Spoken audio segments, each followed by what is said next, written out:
En ce début avril, nous avons une nouvelle vidéo virale d'une interception, ce coup-ci filmée apparemment d'un téléphone d'un pilote de Sukhoi 35 au-dessus du Nord, du Grand Nord. C'est le Nord. Tu m'as demandé, mon petit, c'est le Nord. Et on y voit ce Sukhoi 35 se rapprocher en étagement positif, comme on dit, d'un F-35 qui a décidé de ne pas mettre sa cape d'invisibilité pour cette interception de Tupolev 95. Allez, ce que je vous propose ce coup-ci, c'est qu'on rentre directement dans la vidéo, étape par étape, essayer de mieux comprendre ce qu'elle nous montre, et comme ça, développer nos connaissances sur les interceptions d'avions de combat de nos jours. Et juste avant qu'on se téléporte du côté de l'Alaska, sachez que notre partenaire du jour vous permet également la téléportation. Vous le connaissez, c'est NordVPN. Et NordVPN, leur état final recherché, c'est de vous protéger alors que vous surfez sur la toile. Ils vous permettent de faire croire à Internet que vous n'êtes pas là où vous êtes. Que de ce bureau, je me retrouve où j'ai envie, j'ai qu'à choisir sur Terre.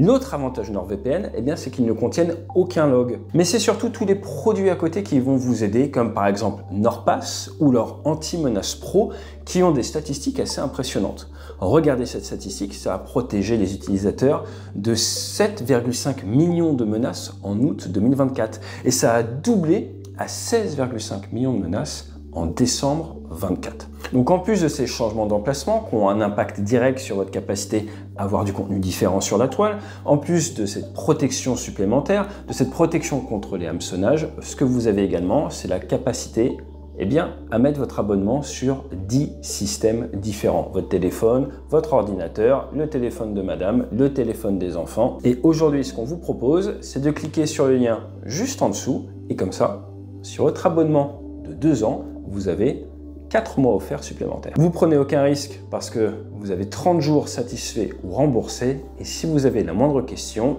vous avez une assistance 7 jours sur 7, 24 heures sur 24. Le lien est juste en bas et on se téléporte tout de suite du côté de l'Alaska.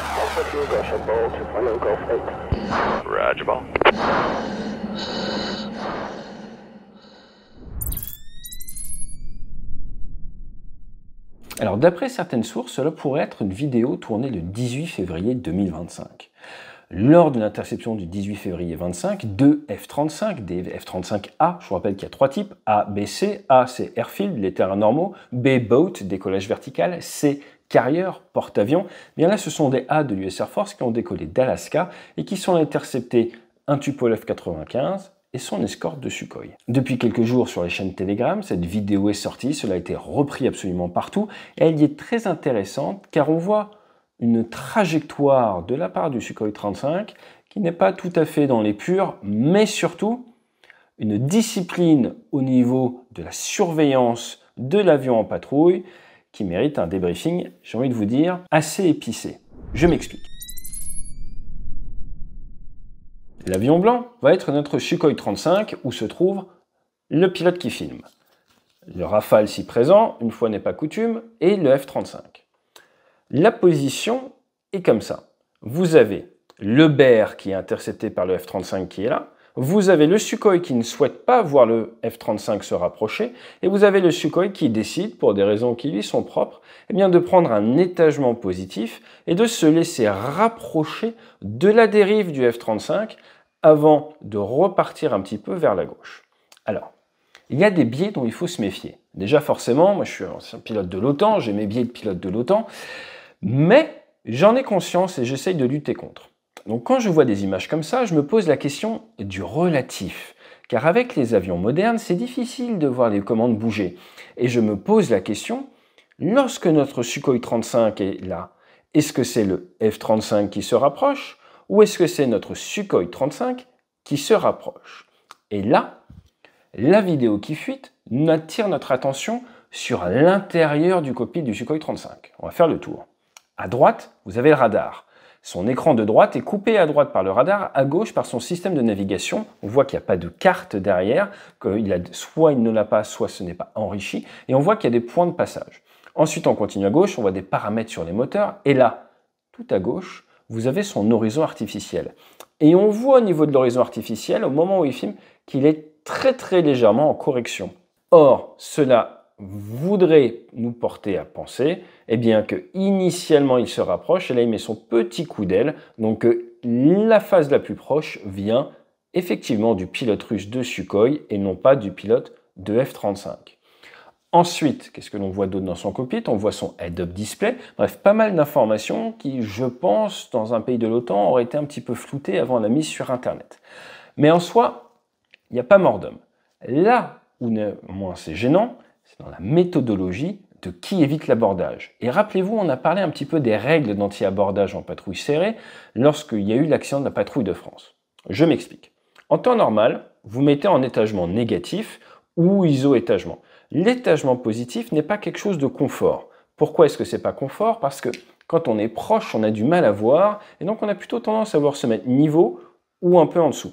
Sauf à basse altitude où on vient mettre un étagement positif pour éviter de taper la mer. À partir de là, venir se mettre en étagement positif comme ça vous pose généralement un souci qui est un souci de déconfliction par rapport à la queue de l'avion. Donc c'est plus difficile pour vous d'éviter. Donc c'est légèrement plus accidentogène, l'étagement positif, et c'est surtout beaucoup moins confort. Par contre, c'est un peu plus stressant pour l'avion qui est devant, donc il y a un impact psychologique désagréable. Point intéressant, quand le F-35 est là, qu'il intercepte le Tu-95, et que le chasseur Sukhoi vient se mettre à côté de lui, il est intéressant de voir que le F-35, lui, ne moufte pas, décide de ne pas bouger. Et j'ai envie de vous dire, il est sympa. Parce que le Sukhoi qui se rapproche comme ça, moi personnellement, si je suis sur le F-35, je vais m'éloigner souplement. Je ne vais pas breaker, je vais m'éloigner très souplement. Mais il semblerait que les Américains aient pour consigne de ne pas flincher, de ne pas bouger. C'est un peu le poker menteur et de montrer, ok, tu te rapproches, mais moi je ne bouge pas. Maintenant, le problème, c'est quoi? Le problème, c'est que ce que le pilote de F-35 attend du pilote de Sukhoi qui vient dans son aile, c'est qu'il assure la déconfliction, l'anti-abordage. Et comment est-ce qu'on fait ça? En n'étant padlock, en étant verrouillé sur l'avion sur lequel on tient son poste. Et le problème, c'est quoi? C'est qu'on voit clairement qu'à l'heure qu'il filme avec son téléphone, c'est tellement bien cadré que j'ai du mal à imaginer que le pilote arrive à piloter. Déjà, il est tout seul, hein. Main gauche sur les gaz, main droite sur le manche. Il y a sûrement un pilotage au niveau des genoux, je pense, hein, je l'ai déjà fait. Et donc, du coup, il se retrouve à filmer comme ça. C'est pas terrible. Alors, s'il est malin, il garde la main droite sur le manche, au niveau des gaz, pouf, il tourne. Mais quand on voit qu'il filme bien le Tu-95, moi je pense qu'il détourne le regard du F-35. Et cette phase-là peut être accidentogène. Parce que le jour où on a le F-35 qui va bouger, prendre des turbulences ou décider de manœuvrer un petit peu parce qu'il en a marre, et qu'à ce moment-là, le pilote qui est derrière lui n'est pas en train de le regarder, boum. Et ça va vous faire penser à la poursuite d'Octobre Rouge. Yankee 1's losing hydraulic pressure. Say again, Yankee 1. Say again. Bear Foxtrot got too close to the group. One of the F-14s tried to crowd him off course and they bumped. He's got stabilator damage and he's losing hydraulic fluid. They're trying to get him back aboard now. Busy morning. Donc ce qu'on peut retenir de cette vidéo, c'est quoi? C'est un comportement non professionnel de la part du pilote de Sukhoi 35. C'est parce que chaque fois que tu montes dans un avion, tu es incontrôlable. Je ne t'aime pas parce que tu es dangereux. Ça, c'est vrai. Ice Man.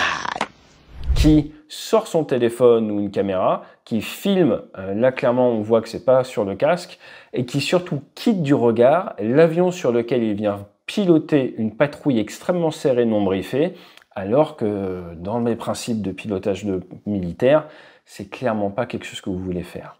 Donc ça, c'est un petit signal faible qui nous permet de voir que d'un point de vue culture du vol en patrouille, culture de la sécurité, culture également de la SecOps, donc du secret opérationnel, avec cette vidéo qui sort et qui va forcément être très analysée par de multiples nations, on a accès à tout ce qu'il y a dans le cockpit du Sukhoi 35. Eh bien, en termes de culture, on voit quand même qu'il y a un écart entre ce qui se fait actuellement dans l'armée russe et ce qui peut se faire dans les autres armées. Alors oui, en Occident, on a tendance à avoir beaucoup de vidéos qui sortent, mais plutôt des vidéos de l'extérieur. Les vidéos qui sortent de l'intérieur, généralement, vous n'allez pas avoir accès à tous les écrans comme ça. Je sais qu'il y en a pas mal qui m'ont posé la question de la guerre électronique dans ces interceptions. Là, ce qui est très intéressant de voir, c'est que le F-35 a un système au niveau de ses ailes qui augmente sa signature équivalente radar. Donc il ne joue pas la furtivité alors que ce sont des interceptions quand même réelles. Donc soit il était sur une mission d'entraînement et il a été rerollé, soit les avions d'alerte ont toujours ce système-là, ce qui montre bien qu'en termes de posture, ils ne s'attendent pas à faire la guerre demain. Maintenant, dernier point, si c'est effectivement interception des 18 février 2025, vous voyez au niveau des avions russes qu'on a du missile très courte portée, de l'Archer, et qu'on a surtout de l'A-12, qui est le missile tir et oubli russe, et donc que ces derniers partent en vol avec 2 missiles longue distance et du missile également d'autoprotection courte distance. Côté américain, l'avantage des soutes, on ne sait pas exactement ce qu'ils emmènent, mais ils font le choix de décoller en sacrifiant leur furtivité avec ces petits systèmes qu'on retrouve sur la peau de l'avion. En définitive, si vous devez faire de la patrouille, n'oubliez pas que l'étagement positif, c'est plus difficile à tenir que de l'étagement négatif. Et la méthode, c'est étagement, retrait, écartement. Mais bon, si ça vous intéresse, on pourra peut-être en parler sur le bassin d'Arcachon parce qu'on pense sérieusement à vous proposer des petits stages de vol en patrouille cet été. Dites-moi si ça pourrait vous intéresser de faire ça dans la région d'Arcachon. Dans tous les cas, je vous dis à très vite sur la chaîne. Grand merci à tous ceux qui ont précommandé Crash, ces accidents qui vous sauvent la vie. D'ici quelques jours, ce livre va même avoir son site web dédié. Et pourquoi pas à très vite en intervention sur la sécurité ou sur une journée team building avec vos équipes en entreprise. Allez, fly safe!